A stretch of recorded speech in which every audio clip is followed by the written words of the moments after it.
ॐ भूर्भुवः स्वः तत्सवितुर्वरेण्यं भर्गो देवस्य धीमहि धियो यो नः प्रचोदयात्। ओम शांति शांति शांति। नमस्ते मेरे दोस्तों।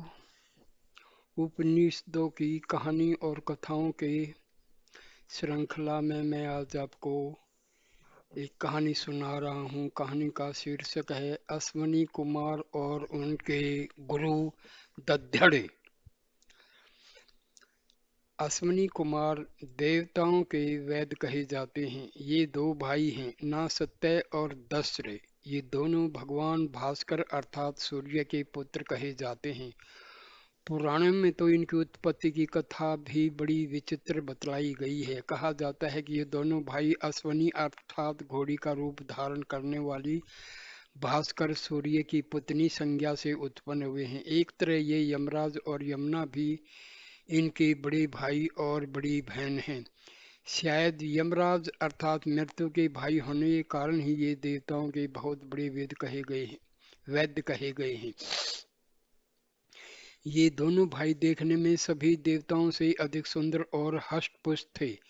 सदा अपने बनाव श्रृंगार में लगे रहते थे और अपनी विद्या और योग्यता के अभिमान में दूसरे देवताओं का प्राय अपमान कर दिया करते थे।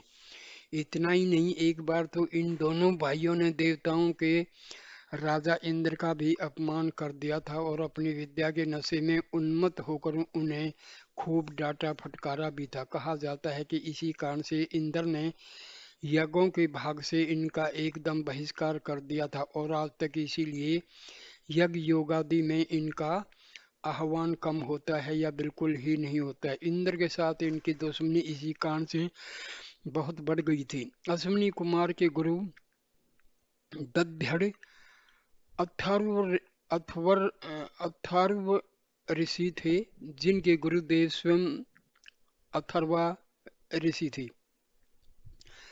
दद्धड़ ऋषि वेद मंत्रों के बनाने वाले ऋषियों में से थे। वह बहुत बड़े ब्रह्मज्ञानी तथा महात्मा थे। अपनी शिष्य मंडली में यद्यपि यह दोनों अश्विनी कुमारों की बुद्धि और प्रतिभा पर बहुत प्रसन्न रहते थे, मगर सारी विद्या पढ़ाने के बाद भी उन्होंने ब्रह्म विद्या का उपदेश उन्हें नहीं किया था, क्योंकि वह जानते थे कि ये दोनों अश्विनी कुमार सदा अपने लौकिक ऐश्वर्य और बनाव श्रृंगार में लगे रहने वाले विद्यार्थी हैं और ऐसे विद्यार्थियों को ब्रह्म विद्या का उपदेश करना कुत्ते को गंगा स्नान कराने के समान है। लौकिक विद्याओं में अर्थात वैज्ञानिक चीरफाड़ और दवा दारू में दोनों अश्विनी कुमार इतने प्रवीण हो गए थे कि विद्यार्थी जीवन में ही उनका चारों तरफ नाम हो गया था। अपने इस अभिमान में डूबकर वह ब्रह्म विद्या सीखने की बहुत चेष्टा भी नहीं कर सके। इंद्र का अपमान कर देने के कारण सब देवता लोग जब इनके ऊपर जी जान से नाराज हो गए और एकमत होकर यज्ञ में इनको न सम्मिलित करने पर उतारू हो गए, तब अश्विनी कुमारों की आंखें खुली। इन्होंने इसके लिए बहुत दौड़ धूप और कोशिश पैरवी भी की, मगर सफलता नहीं मिल सकी। उसका एक कारण यह भी बतलाया जाता है कि ये ब्रह्म विद्या के जानकार नहीं है और भौतिक विद्या के अधिकारी को यज्ञ में सम्मिलित करना यज्ञ का अपमान करना है। इस तरह कोशिश पैरवी के बाद भी जब ये लोग एकदम निराश हो गए, तब अपनी भूल पर दुखी हुए और अपने परम पूज्य गुरु दद्धड़ ऋषि के पास पहुंचे। गुरु ने अपने प्रिय छात्रों का बड़ा सम्मान किया और कुशल प्रश्न के बाद उनके आने का कारण पूछा। दोनों भाई हृदय में इस अपमान से बहुत दुखी तो थे ही, गुरु से बातें करते समय उनकी आंखों से अमर्ष के आंसू निकलने लगे। गला रुद्र हो गया और मुखमंडल लाल वर्ण का हो गया। थोड़ी देर तक चुप रहने के बाद विकंपित स्वर में बड़े भाई नासत्य ने कहा, गुरुदेव, अभिमानी देवराज हमसे हृदय में बहुत जलन रखता है और वह फूटी आंखों से भी हमें देखना पसंद नहीं करता। बहुत दिन हुए एक बार उसे हम लोगों की कहा सुनी हो गई थी, उसी बात की कसर वह निकालना चाहता है और यज्ञ यागादि से हमारा बहिष्कार करवा रहा है। इस अपमानजनक स्थिति में हमारा देवलोक में रहना भी दुभर बन गया है। हम चाहते हैं कि उससे इस अपमान का बदला चुकाएं। दद्दढ़ ऋषि लोक व्यापारों से विमुख रहने वाले जीव थे। शिष्यों की उत्तेजक बातें उनके कानों में पड़कर विलीन हो गई।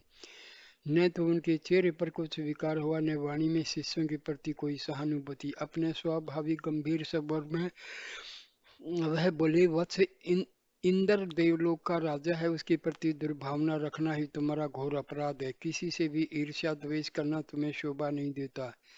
यज्ञ में संसार से विरक्त रहने वाले देवताओं को भाग मिलता है। उन्हें ब्रह्म विद्या का पूर्ण जानकार भी होना चाहिए। तुम दोनों में यह विशेषताएं नहीं है। ऐसी दिशा में यदि तुम लोग यज्ञ में निमंत्रित नहीं किए जा रहे हो तो कोई कुपद नहीं हो रहा है। यज्ञ में भाग प्राप्त करने के लिए पहले तुम्हें काम, क्रोध, लोभ, ईर्ष्या, पाखंड और द्वेष आदि मानसिक बुराइयां से दूर होने का प्रयत्न करना चाहिए। तुम लोगों का हृदय साफ नहीं है। लोक व्यापारों में इतनी ममता और आसक्ति रखकर तुम लोग यज्ञ में भाग प्राप्त नहीं कर सकते। मैं इस कार्य में देवराज की शिकायत सुनना पसंद नहीं करता। दोनों भाइयों की आशा का पहाड़ ढह गया। गुरु के अलावा उनका सच्चा हितैषी कोई दूसरा नहीं था।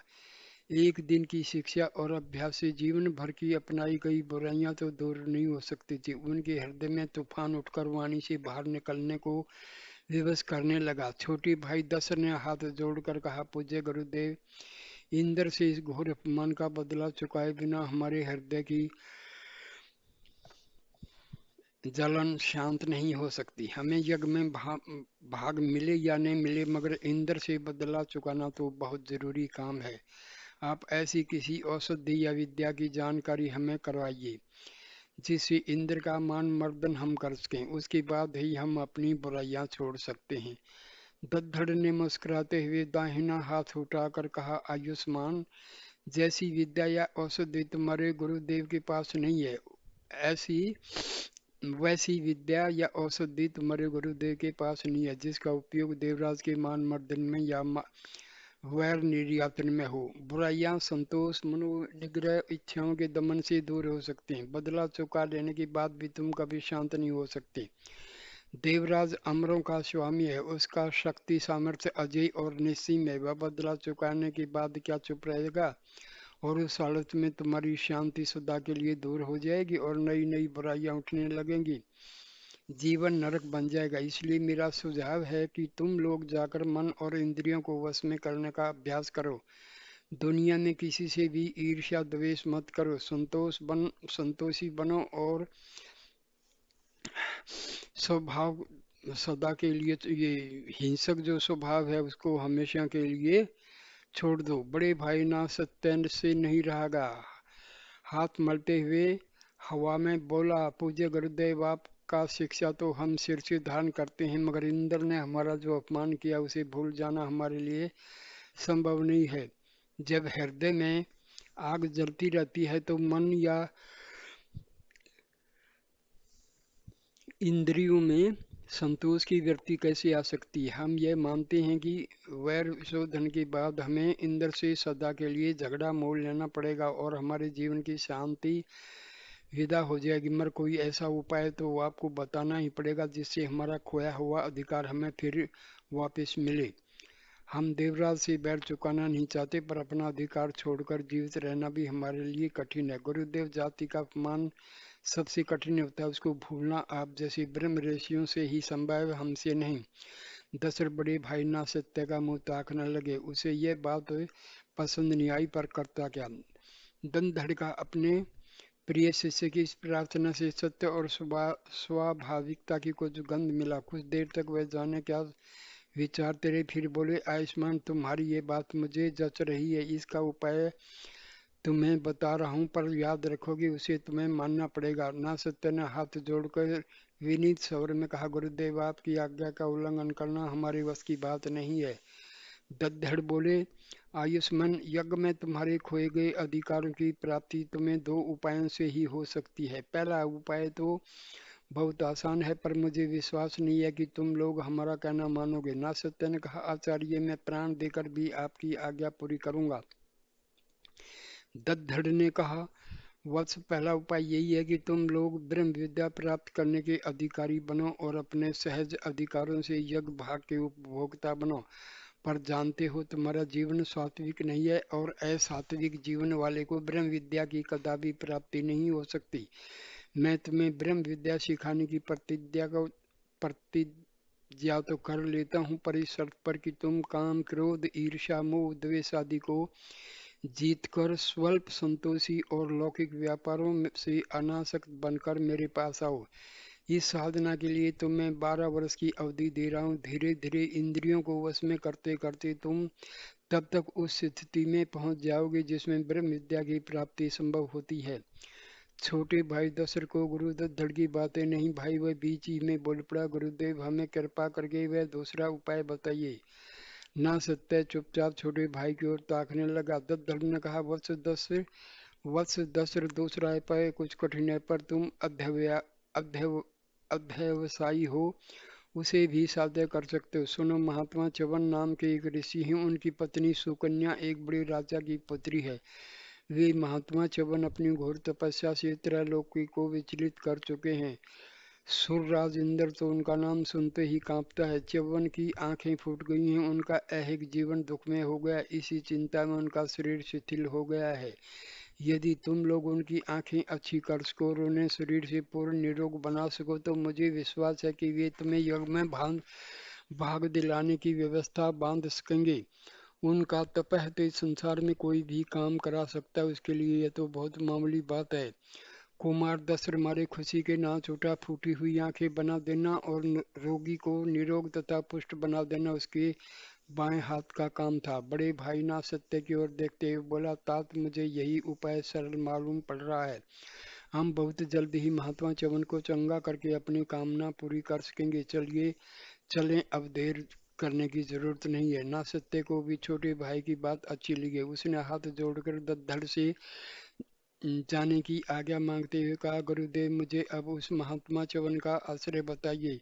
आपने जो उपाय हमें बताए हैं हम उन दोनों को पूरा करने की कोशिश करेंगे। दद्दड़ बोले, आयुष्मान, आजकल महात्मा च्यवन का आश्रम बद्री वन में गंगा द्वार के समीप है। क्या तुम अभी तक उनका आश्रम भी नहीं जानते थे?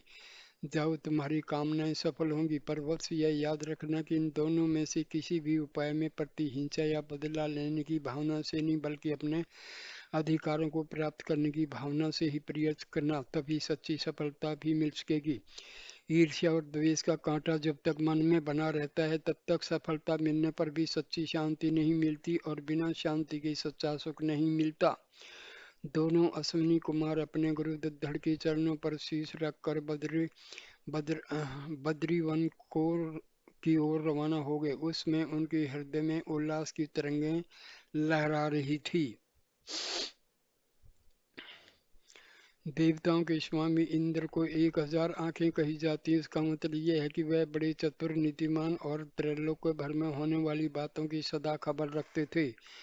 दोनों अश्विनी कुमारों के मन में जो मैल भरी थी उसका उन्हें पहले से ही पूरा पता था। इधर दद्दड़ ऋषि के साथ दोनों भाइयों की जो बातें हुई वह भी उन्हें उसी अक्षण मालूम होगी। ब्रह्म ऋषि दद्दड़ के ब्रह्म ज्ञान और त्याग की कथा तथा च्यवन की तपस्या और ब्रह्म तेज की बात से भी वे मन ही मन बहुत पहले से ही घबराते थे। दोनों अश्विनी कुमारों के अशिष्ट स्वभाव का हाल उन्हें मालूम ही था, इसलिए जो ही सब बातें मालूम पड़ी तुरंत ही उन्होंने उन्हें विफल बनाने में वह तत्पर हो गए। रात में अपने पुरोहित के साथ दद्दड़ के पास चलने की बात पक्की करके प्रातःकाल होते होते अपने पुष्पक विमान पर चढ़कर वह उनके आश्रम में पहुंच गई। महर्षि दद्दड़ उसमें अपने शिष्यों को पढ़ा रहे थे। आश्रम में देवराज के समागम को सुनकर चारों ओर खलबली मच गई। जो जहाँ थे वहीं से दौड़कर चारों ओर घेर कर खड़े हो गए। महर्षि दद्दड़ को जब देवराज इंद्र के अपने आश्रम में आने का समाचार मालूम पड़ा तो वह भी महान अतिथि के सत्कारार्थ शिष्यों के साथ अगवानी के लिए आगे बढ़े। देवराज ने ब्रह्म ऋषि को अपनी ओर आते देखकर स्वयं आगे बढ़कर दंडवत प्रणाम किया। विरागी दद्दड़ के मन में इंद्र की इस विनीतता का बड़ा अच्छा प्रभाव पड़ा। उन्होंने उसे अपने दोनों हाथों से उठाकर छाती से लगाया और कुशल प्रश्न किए, नीतिमान सूर्यराज सबके सामने मन की बात क्यों कहता, वह मुस्कुराते हुए बोला, ब्रह्म ऋषि, यूं ही आपके दर्शनों की बहुत दिनों से इच्छा थी, आज मौका निकाल कर चल पड़ा। आप जानते ही हैं हमारे सिर पर इतने झंझट हैं कि कभी सिर उठाने की भी फुर्सत नहीं मिलती। बहुत इच्छा करके भी कहीं आ जा नहीं सकता। दद्दड़ मुस्कुराते हुए अपने कुटीर की ओर चलने का संकेत करते हुए बोले, देवराज, अधिकार की रक्षा करना मामूली काम नहीं है। इतने बड़े साम्राज्य का भार ढोने वाला कभी संतोष और सुख कैसे भोग सकता है। आपने बड़ी कृपा की जो हमारे आश्रम को स्नात किया। इतने बड़े अतिथि के समागमन से हम वनवासी आज कृतार्थ हुए। बात करते करते ब्रह्म ऋषि अपने कुटीर के द्वार पर पहुंच गए। शिष्यों ने सूर्यराज के बैठने के लिए आसन बिछा दिया और समयोचित उपचारों से उनका अतिथि सत्कार संपन्न किया। थोड़ी देर बाद दद्दड़ की आज्ञा से पूरे गुरुकुल से ऐसे महान अतिथि के शुभ आगमन से बदले में छुट्टी कर दी। अध्ययन बंद करके सारी शिष्य मंडली खेल कूद और सैर सपाटे में लग गई। थोड़ी देर तक विश्राम करने के बाद ब्रह्म ऋषि ने इंद्र से कहा, देवराज, हमारे शास्त्रों ने अतिथि पूजा की महिमा का बड़ा गुणगान किया है। हम वनवासियों के यहाँ आप जैसे महान सम्राट का जो शुभागमन हुआ है उसकी प्रसन्नता हमारे मन में है। हम आपकी सेवा करने के लिए सर्वथा तैयार हैं। कहिए हमारे लिए क्या आज्ञा है। सूर्यराज उत्तर में पहले तो चुप बने रहे, फिर ब्रह्म ऋषि की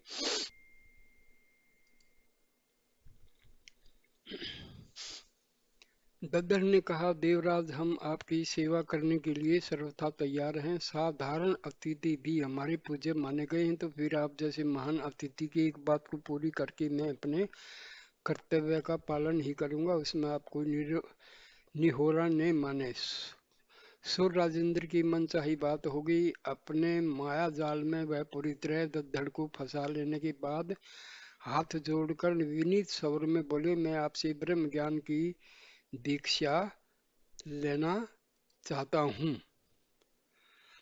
यद्यपि हमारी दृष्टि में इस संसार में अनेक ब्रह्म ज्ञानी हैं, किंतु आपके समान वीतराग उदार मनस्वी ब्रह्मनिष्ठ गुरु मुझे कहीं नहीं मिलेगा। राजकाज के झंझटों से अवकाश लेकर मैं इसी कार्य के लिए आपकी सेवा में उपस्थित हुआ हूँ। आप इसमें देर न कीजिए। आज बहुत अच्छा मंगल मुहूर्त है। मुझे आज ही उस पावन विद्या का अधिकार बनाकर कर्त्यार्थ कीजिए। ब्रह्म ऋषि दद्दड़ अब पूरी तरह से फंस चुके थे। लोक व्यापारों एवं माया जाल में रात दिन लगे रहने वाले कूटनीतिज, विलासी और हिंसा प्रिय सुर सम्राट को ब्रह्म दीक्षा देना उनकी दृष्टि में महान पाप था। इसे वे ब्रह्म विद्या का अपमान करना मानते थे। पर अतिथि को जब से एक बार पुण्य मानकर वचन दे विचलित किस तरह हो सकते थे। थोड़ी देर तक इसी उधेड़ वन में वे लगे रहे। संकल्प विकल्प की लहरों में थपेड़ों में पड़कर उनका विवेक चिंता के समुद्र में डूबने उतरने लगा। आंखें इंद्र की ओर से हटाकर ऊपर फैले हुए विशाल आकाश मंडल में चारों ओर फैली हुई शून्यता को निखरने लगी। देवराज से देर तक चुप नहीं रहा। बहुत देर तक दद्दड़ को चुप्पी साधे देखकर बोले, ब्रह्म ऋषि, अब वचन देकर आप अन्यथा नहीं कर सकते। आप जैसे सर्वदर्शी महात्मा यदि अपने वचन की रक्षा में टाल मटोल करेंगे तो मैं समझता हूँ लोक से सत्य और वचन मर्यादा की लीक चली जाएगी। मैं यह विचार मन में पक्का करके अमरावती से चला हूँ कि या तो आपसे ब्रह्म विद्या की दीक्षा लेकर लौटूंगा या यही आश्रम में रहकर जीवन को नष्ट कर दूंगा। आपका मौन मुझे चिंतित कर रहा है। शीघ्र ही अंगीकार कर मुझे निश्चिंत बनाने का अनुग्रह के। ब्रह्म ऋषि दंधड़ सूर्यराजेंद्र के गंभीर शब्दों को बड़ी कठिनाई से समझ के बहुत सोचने विचारने के बाद भी उन्हें कोई उत्तर न मिला। थोड़ी देर तक चुप रहने के बाद बोले, सूर्यराज, महान अतिथि के नाते हमने जो वचन तुम्हें दे दिया उसका पालन तो करेंगे ही। शरीर रहते उसे अब अन्यथा करने का प्रश्न ही कहाँ उठता है। किंतु जिस चिंता में हम डूब रहे हैं वह यह है कि इस ब्रह्म विद्या को प्राप्त करने के लिए तुम्हें साधना की आवश्यकता पड़ेगी। अभिमानी और चंचल इंद्रियों को लेकर तुम उस परम गोपनीय ब्रह्म विद्या की मर्यादा कैसे सुरक्षित रख सकोगे। कहाँ तुम्हारा त्रिलोक व्यापी साम्राज्य और कहाँ वह लोक से विराग पैदा करने वाली ब्रह्म विद्या। दोनों का सामंजस्य तुम कैसे स्थिर रखोगे। हम चाहते हैं कि इसके लिए तुम फिर अच्छी तरह सोच समझ लो जब तक हम आपसे दीक्षित करें। स्वराज में इतनी अक्षमता कहाँ थी? बीच ही में बोल पड़े ब्रह्म ऋषि, मुझे इतना अवकाश नहीं है कि इसे सोचने के लिए फिर प्रतीक्षा करूं। मैं एक बार जिस चीज के लिए पक्का कर लेता हूँ उसमें बार बार बुद्धि लगाने की आवश्यकता नहीं समझता। आपको इसी बार ब्रह्म दीक्षा विद्या की दीक्षा करनी पड़ेगी। मैं यहाँ से उसे बिना प्राप्त किए वापस नहीं लौटूंगा। दत्तधड़ ने जब देखा कि अब छुटकारा पाने के लिए कोई उक्ति या युक्ति बाकी नहीं है तो बोले, ईश्वरराज अच्छी बात है, आज आश्रम में निवास करें। कल प्रातः काल आपको उस ब्रह्म विद्या की दीक्षा देंगे, पर उसके लिए आवश्यक है कि आप इन व्रत के वस्त्रों और अलंकारों को उतार कर रख दें और रथ समेत सारथी आदि अनुचरों को लौटाकर छात्रों की भांति कौपीन और मेखला धारण करें। हाथ में सुमी डालीकर पवित्र तन मन और वचन से हमारे पास दीक्षा के लिए आए। कोई दूसरा चारा न देखकर दूसरे प्रातः काल इंद्र बहुत विवश होकर अपने परम प्रिय वस्त्र और अलंकारों को दूर करके वटु वेश में जब दत्तधड़ के पास ब्रह्म विद्या की दीक्षा लेने के लिए पहुंचे तो आश्रम वासियों को इस पर बड़ा कुतूहल हुआ, पर स्वयं दत्तधड़ के मन में इंद्र की इस विनीतता से कोई हर्ष नहीं हुआ और न इंद्र ही को उनकी इस महान कृपा पर कोई प्रसन्नता हुई, क्योंकि एक जबरदस्ती निश्चिंत किए गए पथ पर दोनों ही अनमने से चल रहे थे। एक को अपना वचन पूरा करना था और दूसरे को अपना घोर स्वार्थ साधना था।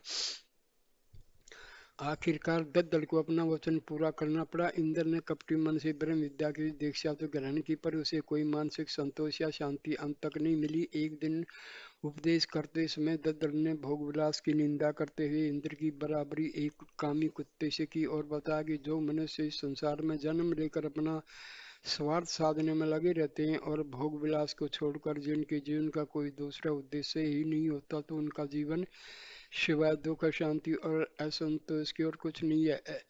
इंद्र ऐसी ब्रह्म विद्या को जानकर क्या करते जिसमें उनके ऐश्वर्य एवं भोग विलास को कुत्ते का जीवन बताया जाए।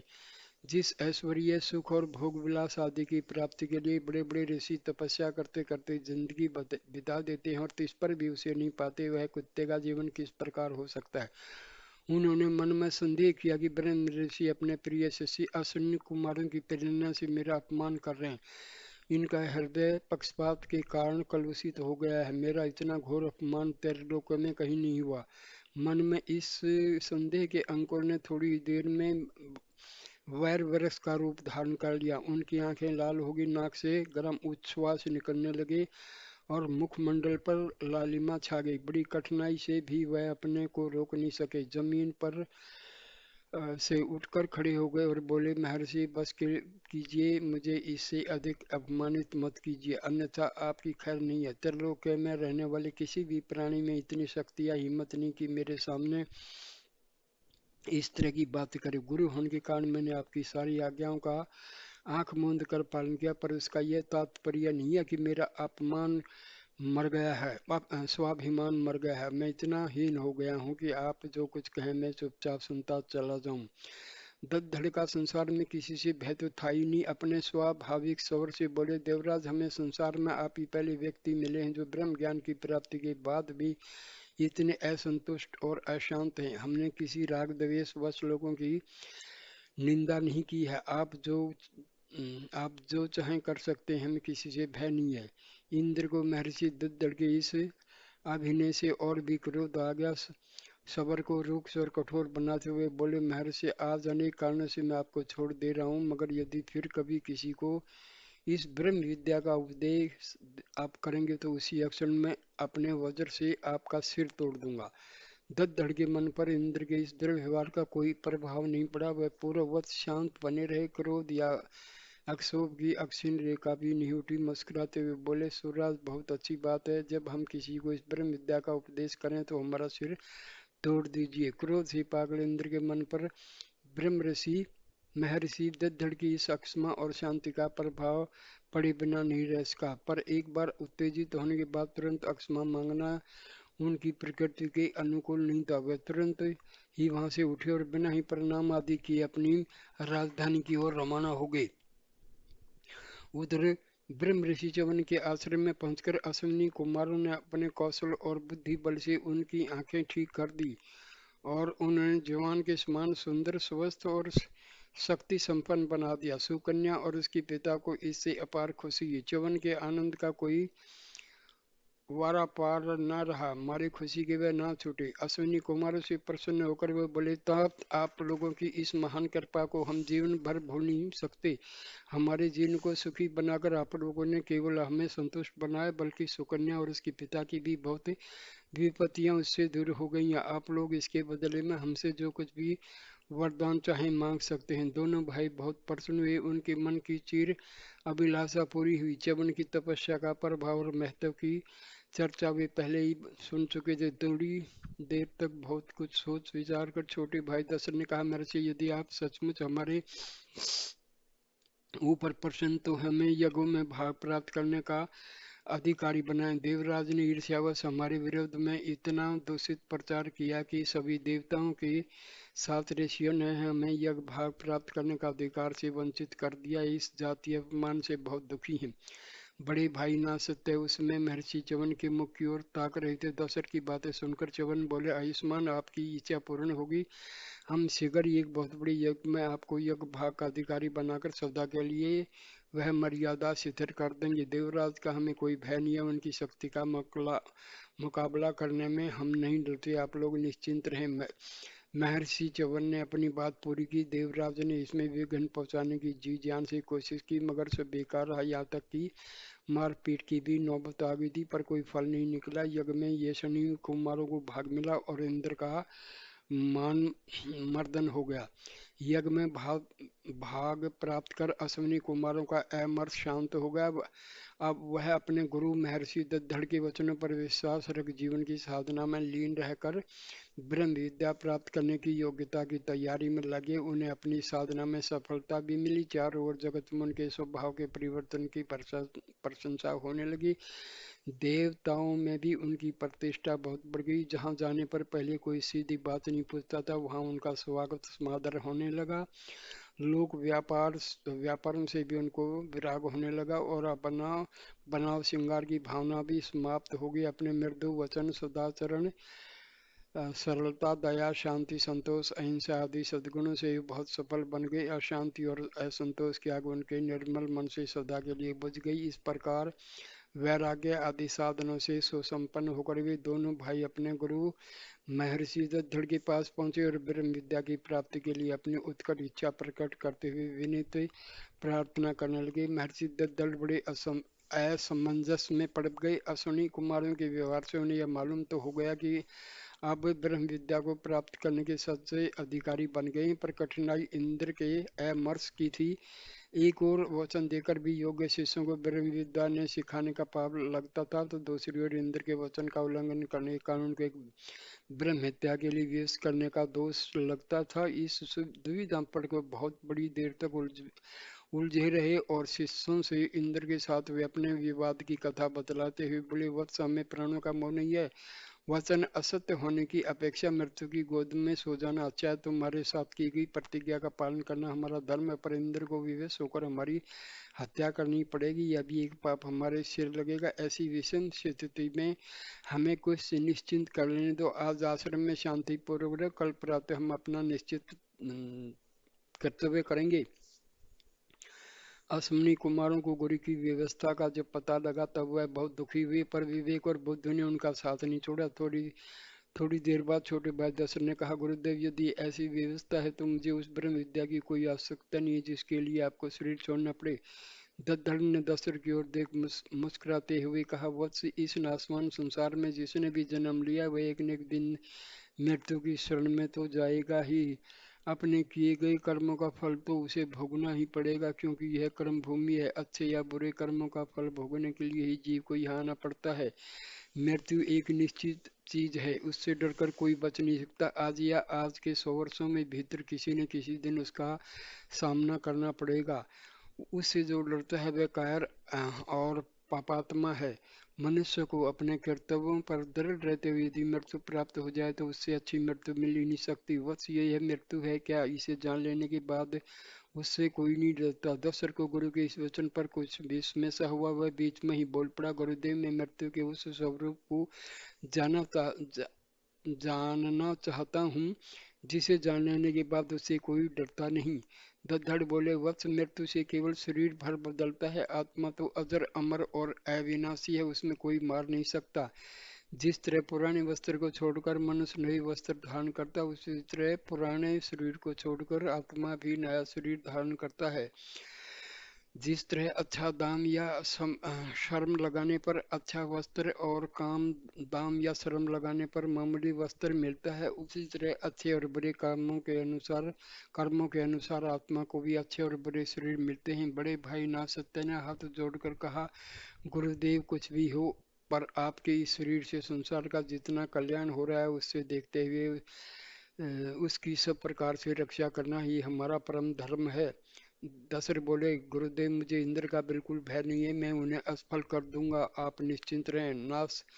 ना सत्य उत्सुकता से दशरथ की ओर ताकने लगे। दशरथ ने कहा, गुरुदेव, हम अलग किए गए अंगों को जोड़कर जीवित करने देने की विद्या जानते हैं। अलग किए गए अंगों को जोड़कर जीवित कर देने की विद्या जानते हैं, इसलिए एक कौशल करते हैं जिससे न आपकी मृत्यु होगी और न ही ब्रह्म विद्या को वंचित रहना पड़ेगा। दद्दर ने कहा, यह भला किस प्रकार संभव होगा? दशरथ बोले, गुरुदम, एक घोड़ा लाते हैं, पहले उसका सिर धड़ से उतार लेते हैं, फिर आपका सिर उतार कर उस पर रख देते हैं, उसका सिर आपके धड़ पर रख देते हैं। आप उसी घोड़े वाले सिर द्वारा हमें ब्रह्म विद्या का उपदेश करें। इस पर यदि इंद्र आकर आपके घोड़े वाले शरीर को काट देगा तो हम आपका सिर घोड़े पर से उतार कर आपको फिर जीवित कर देंगे और घोड़े के सिर से घोड़े को भी जीवित कर देंगे। न आप मरेंगे न घोड़ा मरेगा और न इंद्र को ही ब्रह्म हत्या का पाप लगेगा। ना सत्य चुपचाप अपने छोटे भाई की बातों को सुनकर मन ही मन प्रसन्न हो रहा था। दद्दड़ को यह प्रस्ताव स्वीकार करने में कोई आपत्ति नहीं। इस प्रकार दद्दड़ ने घोड़े के सिर से ब्रह्म विद्या का संपूर्ण उपदेश संपन्न कर अश्विनी कुमारों को पूरा ब्रह्म ज्ञानी बना दिया।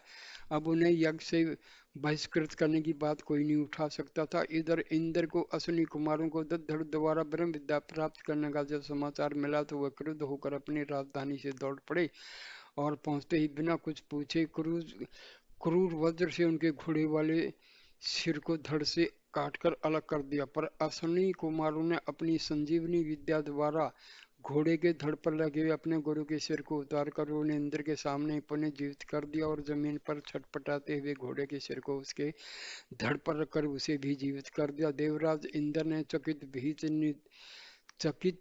भीत नेत्रों से देखा कि ब्रह्मर्षि दद्धड़े सुप्रसन्न मुख से उनकी ओर ताक रहे हैं और घोड़ा ही नहनाता हुआ अपने पैर से जमीन को रेत रहा है। वह बहुत लज्जित होकर सिर नीचे किए हुए चुपचाप अपनी राजधानी की ओर वापस लौट गए। दोनों अश्विनी कुमारों की बहुत दिनों की मनोकामना पूरी हुई और महर्षि दद्धड़ को भी इससे बहुत संतोष हुआ। 2-4 दिन गुरु के आश्रम में रहकर अश्विनी कुमार जब अंतिम दीक्षा प्राप्त कर अपने घर वापस जाने की आज्ञा मानने लगे तो दद्धड़ ने सुप्रसन्न मन से उन्हें विदा करते हुए कहा, कुमार जाओ, तुम्हारी मार्ग मंगलमय हो। सदा सत्य बोलना, धर्म का आचरण करना, स्वाध्याय से कभी विमुख मत होना।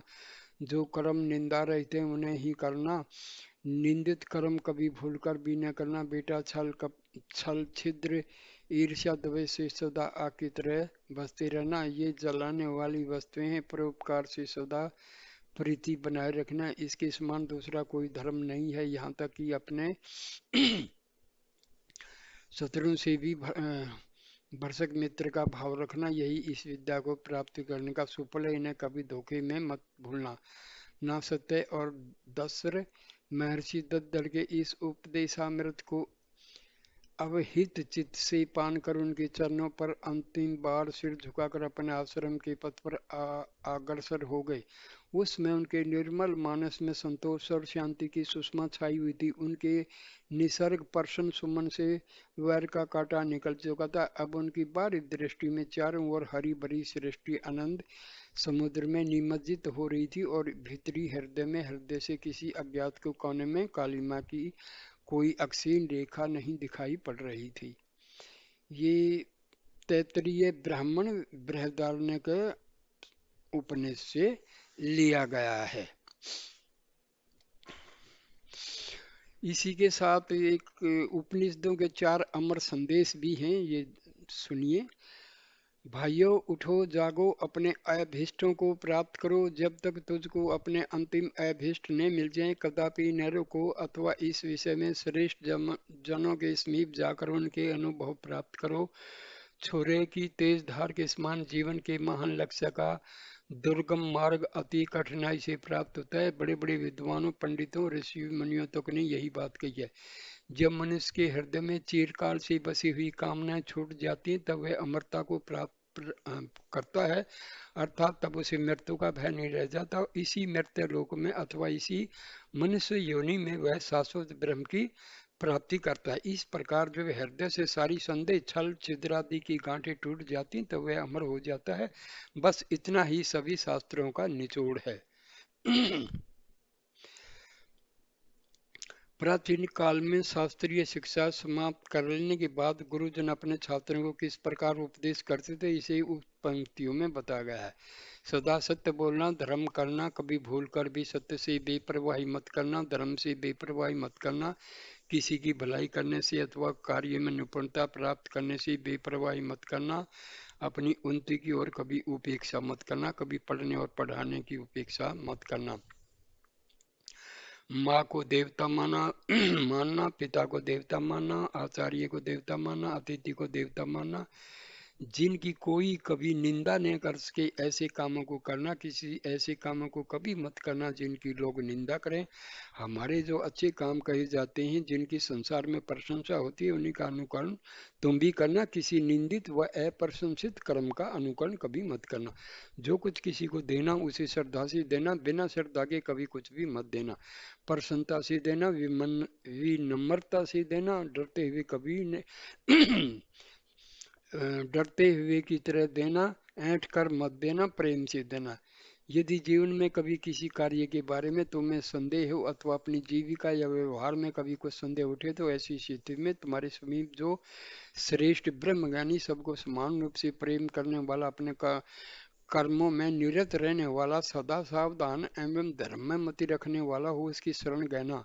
जिस प्रकार का कार्य वह करता हो या जिस तरह की जीविका का व्यवहार उसका हो, उसी तरह तुम भी करना चाहिए। विमुग्ध नहीं होना चाहिए, यही मेरा अंतिम उपदेश है। यहाँ पर ये कथा समाप्त होती है। नमस्कार मेरे दोस्तों, प्लीज इस वीडियो को लाइक करना, कमेंट करना और शेयर करना, और मेरी ये चैनल है इसको कृपा करके सब्सक्राइब कर देना। नमस्कार नमस्कार नमस्कार।